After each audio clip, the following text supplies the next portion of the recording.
البارودي ما كانش شعر وبس، ده كان مصحح مسار، رجع الوزن والقافية زي زمان، لكن مش بنفس المواضيع القديمة.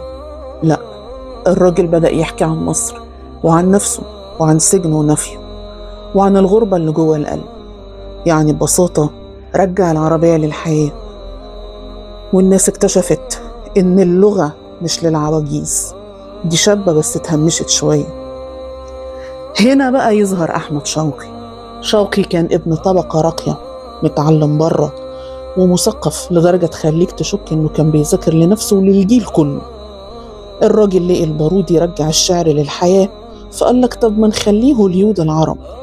وفعلا كتب مسرحيات شعرية كاملة: مجنون ليلى، عنترة، كليوباترا، قمبيز، علي بيك الكبير. ده مش شعر، ده كان استوديو كامل.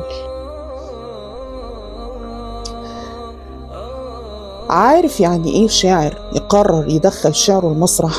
يعني القصيدة مش بس تتقال، القصيدة بتتمثل. الشخصيات بتتكلم بالشعر، تختلف بالشعر، تعشق بالشعر. والكوميديا، والله حتى الكوميديا بالشعر. وبعدين جه الحارس بتاع اللغة، حافظ إبراهيم. حافظ إبراهيم كان ابن الناس، ابن الفلاحين، ابن النيل. الراجل ده كان شايف اللغة العربية ست كبيرة، الناس نسيوها ومحدش بيسأل عنها، فوقف جنبها وقال: اللغة العربية أنا البحر في أحشائه الدر كامن. ده مش بيت شعر، ده بلاغ رسمي. اللغة دي كنز والناس نايمة. هو اللي كتب عن الفقر وعن التعليم وعن الظلم وعن الوطن، وبقى شاعر الشعب زي ما شوقي بقى شاعر الأصول. وده سبب نجاح مدرسة الإحياء.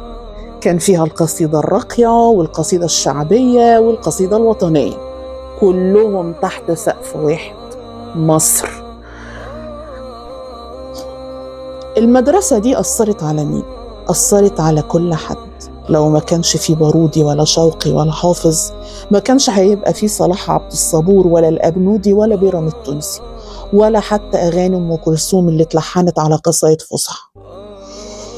يعني الإحياء والبعث مش مدرسة، دي كانت الأساس اللي اتبنى عليه الشعر المصري الحديث كله.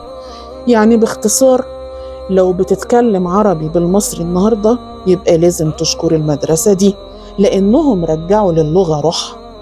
دي كانت الحكاية الكاملة لمدرسة الإحياء والبعث، ما بين جد وهزار وحقيقة أكبر من أي شيء. المدرسة دي مش بس رجعت الشعر، رجعت لسان مصر ولسان العروبة. لأن زي ما دايما بنقول، التراث بالمصري والعروبة بالدم.